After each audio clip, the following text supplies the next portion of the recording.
Thanks for sticking around.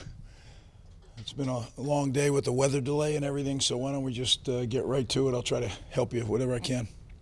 Talk about your defensive play. They seem to start to get it together there as the game went on. Yeah, I've told you the defense is going to be a work in progress.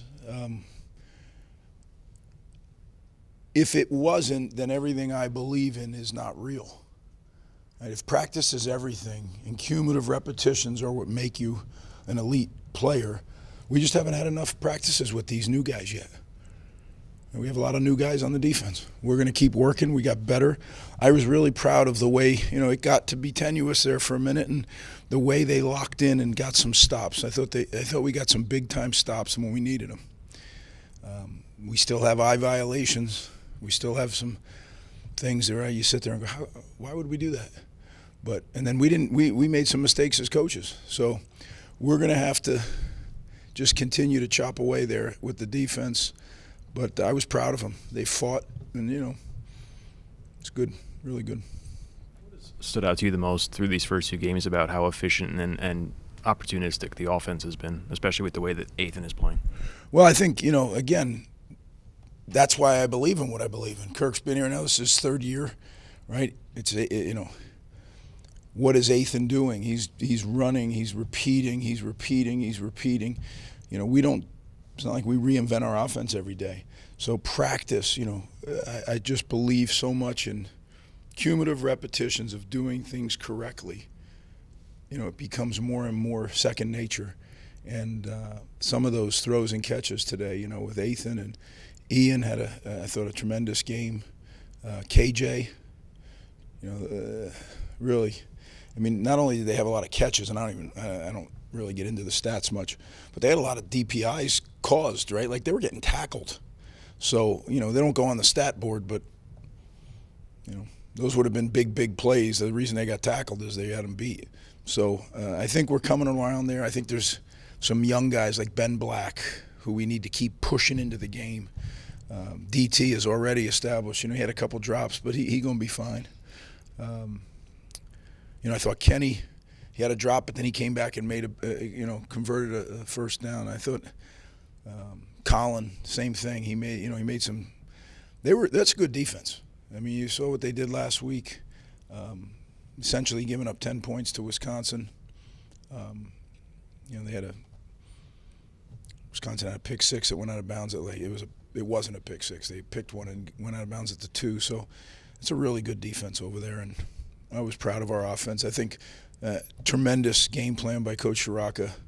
Obviously we don't always come out throwing like that, but I think he did what needed to be done to a defense that basically dares you to do that. So I was really proud of our whole coaching staff. It's been hard, right? Defensively, there's a lot of great coaches on that staff, and it drives them crazy that we're not playing to the level. But again, it's what practice is about. So we just keep going, go back to work tomorrow, and we'll continue to get better and better. We just got to keep them healthy.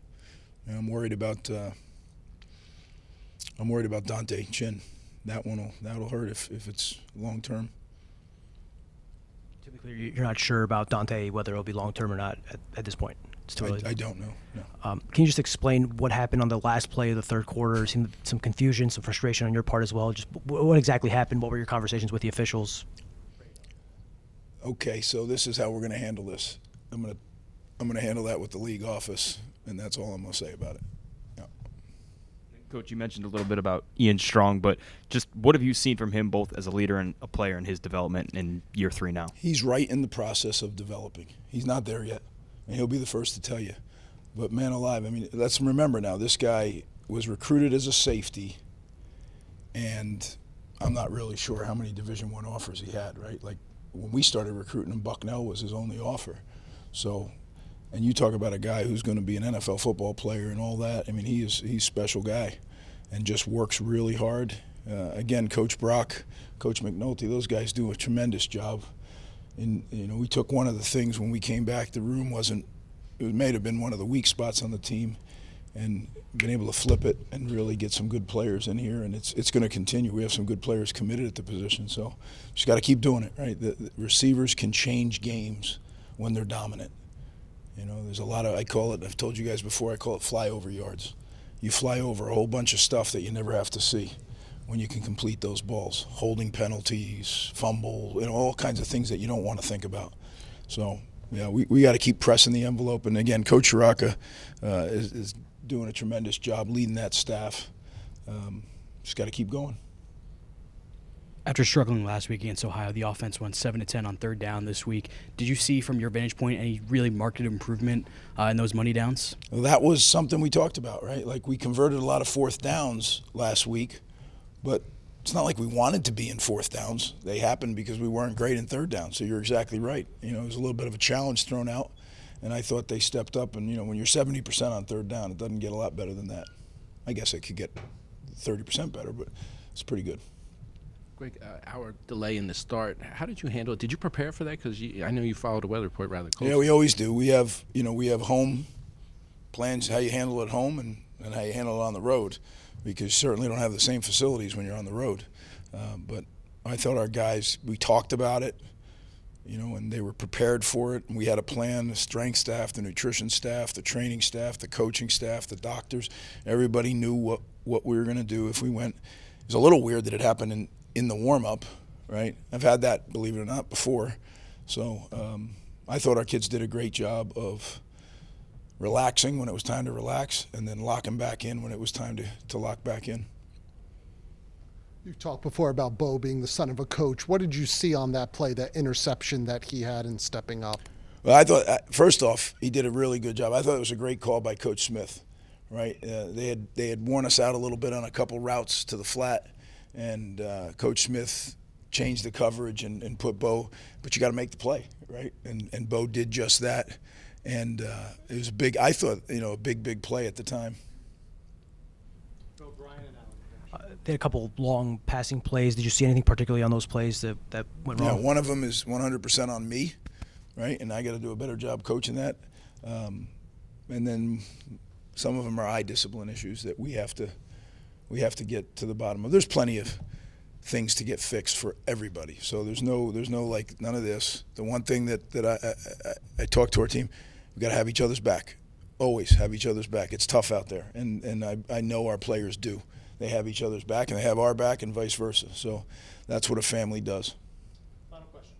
Ethan got more involved in the run game, with whether it was scrambles or keepers. Was that something that was a focus going into the game, or was it just kind of how we handled the Miami front? No, it was a little bit of a focus, and you worry about it, right? But they force, you know, they do it. They do something defensively, schematically that dares you to do it, and you know, and we felt like, you know what, risk reward, we needed to do it. And then like you said, the scrambles he created. So I thought that was big. The other guy that I need to mention that I didn't is Jack Scullion. I mean, that's a weapon, guys. 8 for 8 in touchbacks. You know, so what we did is we ran 8 sprints, and we never had to make a tackle.